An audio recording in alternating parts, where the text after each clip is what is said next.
Olá, seja bem-vindo ao meu canal. Nesse vídeo eu vou falar sobre a B3 e todo o impacto aí que está gerando e os rumores sobre uma possível concorrência.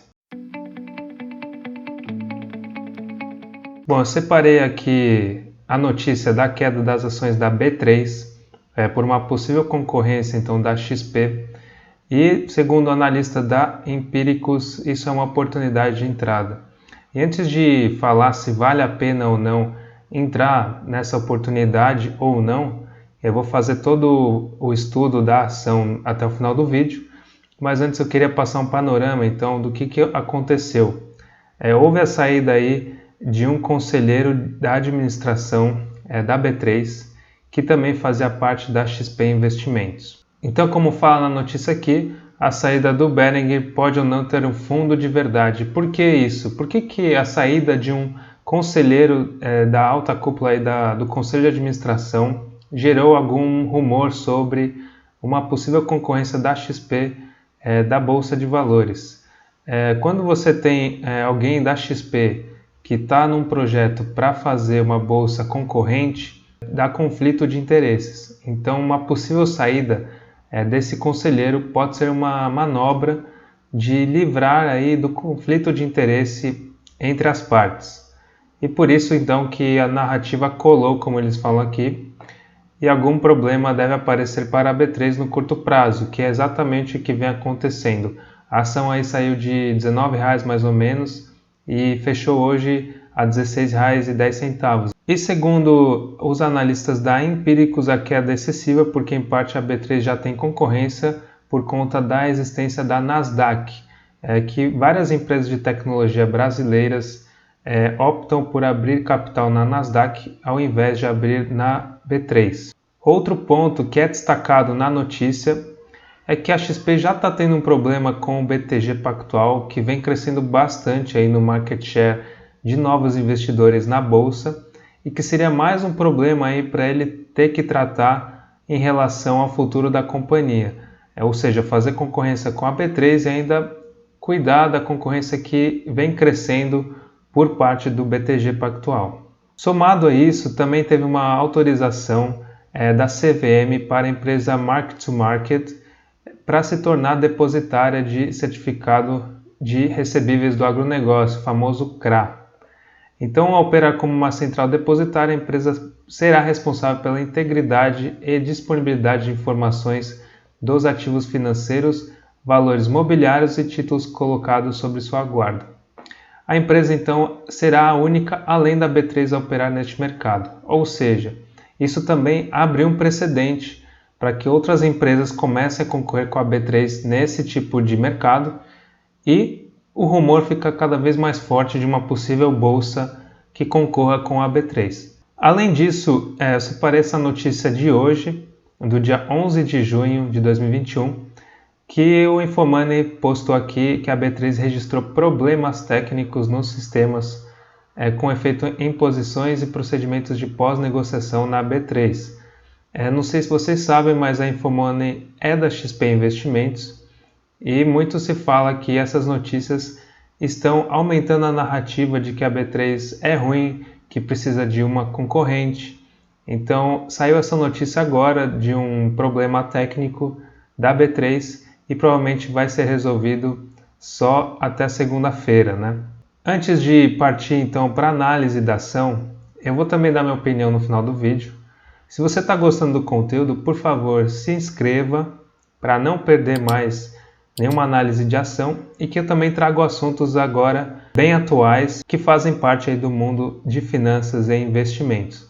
Bom, para a gente entender o negócio da B3, né, eu queria mostrar o crescimento de pessoas físicas na bolsa desde 2011, que saiu de 583 mil pessoas e hoje está batendo aí 3.147.000 pessoas na bolsa. O último número que saiu aqui de fevereiro foi que os números de investidores físicos, né, de pessoa física na bolsa brasileira alcançou 3,5 milhões em fevereiro. Isso é importante porque quanto mais pessoas estiverem na bolsa de valores, mais transações ocorrem e com isso maior a receita da B3. E a gente vê que 3,5 milhões É uma parcela muito pequena ainda da população brasileira, não chega nem a 10% da população, e tem um potencial muito grande de crescimento das pessoas físicas ingressando na Bolsa de Valores, seja através de fundos imobiliários ou ações. E eu trouxe aqui então já o resultado do primeiro trimestre de 2021, destaques do primeiro trimestre, para mostrar para vocês como isso vem se refletindo na B3. A receita total aumentou 25% em relação ao mesmo período de 2020, ou seja, o primeiro trimestre. Teve aqui um aumento da receita líquida então de 25%, de 2,3 bilhões de reais. E o lucro líquido também aumentou 15%, chegando a 1,3 bilhão de reais. Então a gente já viu que a empresa está lucrando e aumentou seus lucros em relação ao mesmo período pré-pandemia. E a gente viu um aumento de investidores muito forte na época que a bolsa estava ali em 70 mil pontos, 80 mil pontos. Chegou muita oportunidade naquela época e muitas pessoas entraram. Com os juros baixos, isso também intensificou, porque as pessoas na renda fixa não têm muito rendimento lá e preferem estar em bolsa. Trazendo então o balanço patrimonial da B3, hoje o ativo circulante está aí na marca de 16,8 bilhões de reais e o ativo não circulante está na ordem de 29,3 bilhões de reais.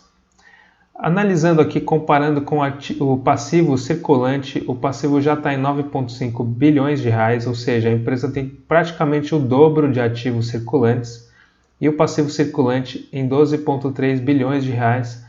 A empresa tem aí um ativo não circulante também, mais que o dobro do passivo não circulante. Ou seja, a empresa consegue pagar suas obrigações de curto prazo e de longo prazo. Curto prazo são até 12 meses e longo prazo acima desse período, tá? Patrimônio líquido, então, que é a diferença do ativo total versus passivo, é um patrimônio líquido de 24,3 bilhões de reais, compostos aí por 12,5 bilhões em capital social, 8,3 bilhões em reserva de capital, 17 milhões em reservas de reavaliação, tem reserva aqui de lucro também de 1,6 bilhão, ações em tesouraria e dividendo adicional proposto aqui de 1,1 bilhão de reais e lucros acumulados de 1 bilhão de reais. Então daqui, o que a gente pode extrair que possa trazer retorno para o acionista? Quanto maior o patrimônio líquido, maior o valor patrimonial por ação. E essa reserva de capital aqui pode ser usada depois por alguma bonificação que vai trazer mais ações para o acionista. Pode ter também reservas de lucros que podem ser tanto colocadas no capital social como distribuídas em juros sobre capital próprio ou como dividendos. E, bom, aqui o dividendo adicional proposto, eu nem preciso falar, que também é um retorno para o acionista. E os lucros acumulados também podem ser realocados como reinvestimento na empresa, uma bonificação ou um dividendo, ou até uma JCP, né, juros sobre capital próprio. Dessa interpretação aqui, o que eu vejo? Que a empresa tem um patrimônio líquido bem alto e que ela quer dar retorno acionista por conta desse dividendo adicional proposto. É uma pagadora de dividendos. Bom, a empresa então teve um lucro por ação aqui de 61 centavos. Isso é muito importante para a gente calcular o preço sobre o lucro que eu vou mostrar depois. E agora vem a parte que eu sempre gosto dos meus vídeos, que é mostrar o fluxo de caixa, que isso a maioria dos vídeos não mostram. Que é se a empresa gerou caixa ou não. É isso que interessa para uma empresa, se ela gera caixa ou não. E aqui já vou adiantar para o final, mostrar para vocês que a B3 ela fez caixa na ordem aqui de 123 milhões de reais. Então esse foi o caixa da B3 SA3. E eu queria destacar uma coisa aqui do fluxo de caixa da B3, que é o pagamento de proventos. Aqui eles pagaram mais proventos do que no mesmo período do ano passado. E também houve aumento aqui de garantias recebidas em operações. E também houve um aumento de impostos e contribuições a recolher. Parece ruim aumentar imposto, né? Mas não é. Você pagar mais impostos significa que você está tendo mais renda e tendo mais atividade empresarial. Outro ponto positivo é a recompra de ações, que teve aqui na ordem de 362 milhões de reais, que foi maior do que o ano passado no mesmo período. Recompra de ações dá retorno acionista porque ele compra a participação no mercado e a sua participação tende a ser maior dentro da empresa. Hoje a empresa então está cotada a R$ 16,10, como eu falei, e no último ano então ela teve uma queda que, na verdade, ela saiu de R$ 15,89 e se a gente puxar até hoje, houve uma valorização de 1%. Mas desde o rumor aí que está ocorrendo com a B3, a gente vê aqui que ela saiu até de R$ 20 e está com 22% de queda. Isso pode ser uma oportunidade ou não. Hoje o dividend yield está em 5,37%, por conta da cotação ter caído. A cotação ali nos R$ 20 deveria estar com 4,5% de dividend yield e distribuídos então 86 centavos nos últimos 12 meses. Indicadores fundamentalistas. Um PL de 22,5, que é o PL ideal segundo o Benjamin Graham. Então não é um PL alto, mas também não é um PL baixo, é um PL normal, justo. Um valor patrimonial por ação de 3,97 e um lucro por ação de 0,72 centavos. Esse aqui está desatualizado porque o lucro por ação, o último que teve foi 0,61, né? Mas a gente analisando o lucro por ação seria muito maior, né? Seria de 4 vezes mais por conta do trimestre ser 0,61. E aí fazendo vezes 4 trimestres daria aí 2 ponto alguma coisa. Margem líquida de 44%, que é muito alto. Um ROI de 18% também, que é muito atrativo, né? E a questão é, a empresa está barata, vale a pena entrar agora ou não?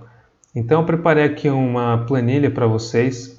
Eu puxei aqui os dividendos segundo o modelo de Gordon. Primeiro é esse valuation que eu fiz, com base em dividendos. Então, em 2019 foram distribuídos 0,38 centavos de dividendos. E como ali o dividend yield está em 5,3, eu coloquei um retorno esperado de 5,5% de dividendos, com uma taxa de crescimento de 1%, deu R$ 8,44. Para 2020, a B3 distribuiu 71 centavos e também coloquei um retorno de 5,5%, com uma taxa de crescimento de 1%. E aqui bateu R$ 15,78. É bem próximo aí do começo do ano, na verdade de um ano atrás, né? E em 2021, eu cheguei aqui no dividendo de 79 centavos. E como que eu fiz isso? Eu peguei o número de ações, que hoje são 6 bilhões, mais ou menos, o lucro líquido do trimestre de 2021, multipliquei por 4. Então foi 1,3 bilhão de reais de lucro líquido vezes 4, cheguei nesse lucro líquido aqui, e com payout de 90%, porque a B3 historicamente paga dividendo até acima de 100%, ou seja, com dividendo adicional proposto ou com reservas de lucros aí para retorno de acionistas. Então eu coloquei 90%. Deu um dividendo de 79 centavos. E jogando aqui 79 centavos com o mesmo retorno de 5,5, cheguei a R$ 17,45. Ou seja, na minha opinião, com base nesse modelo, a B3 está abaixo do valor justo. R$ 16,10 estaria barata. Puxando o valor intrínseco, ou seja, que leva em consideração o valor patrimonial da ação.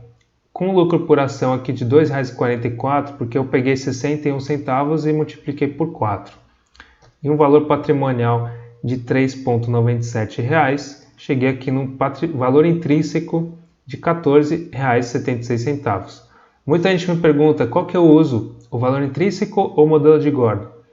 Nesse caso, o valor intrínseco eu acredito que não deva ser utilizado, porque é um modelo que leva em consideração maquinário, ativos imobilizados. Isso, a B3 é uma empresa mais de tecnologia, que não envolve maquinário, industrialização. Talvez faça mais sentido para outros tipos de empresa, como Klabin ou Iochpe Maxion, ou outras empresas que são mais industrializadas. Bom, e a minha opinião sobre a B3, né? A B3 mesmo que ela tenha uma concorrência agora, eu acredito que o mercado exagerou um pouco na precificação. E normalmente isso são apenas rumores. Como o pessoal fala, a XP tem outros desafios pela frente. Tem o BTG que está aí comendo o market share deles. Seria mais um problema para colocar. E se eu sou conselheiro da administração, eu evitaria colocar esforços nesse tipo de situação. E o mercado é cheio dessas coisas, né? De rumores, de fechar capital, como o caso da Cielo, como trocar de CEO ou escândalos, como era o caso da IRB. Então, o mercado sempre tem umas situações assim desse tipo e normalmente, quando acontecem esse tipo de coisa, muita gente que é interessada no assunto quer entrar quando as coisas estão baratas. E o investidor amador tende a vender tudo com base nas notícias. E, na minha opinião, a bolsa ainda vai crescer muito, vai ter muito investidor entrando. É só o começo, na verdade. E eu acho difícil a B3 ter esse valor de mercado por conta de uma concorrente, né? Tem muito mercado para 2 bolsas, ou 3, ou 4 até. Tem muito mercado ainda pela frente. Com certeza isso é uma visão de curto prazo. Se tiver uma concorrente agora, seria um impacto direto aí no primeiro ou segundo ano, mas depois com o aumento de tantas pessoas na bolsa, isso iria passar, na minha opinião. Então, eu não tenho a B3, eu estou estudando esse caso também, mas na minha opinião pode ser uma boa oportunidade. Lembrando, mais uma vez, que isso não é nenhuma recomendação de compra, eu só estou ajudando a você enxergar melhor o mercado e você tomar suas próprias conclusões, até porque eu não tenho a B3 na carteira e estou estudando ter. Se você chegou até o final do vídeo, então, por favor, se inscreva, deixa o like e comenta a ação que você quer que eu faça um vídeo analisando.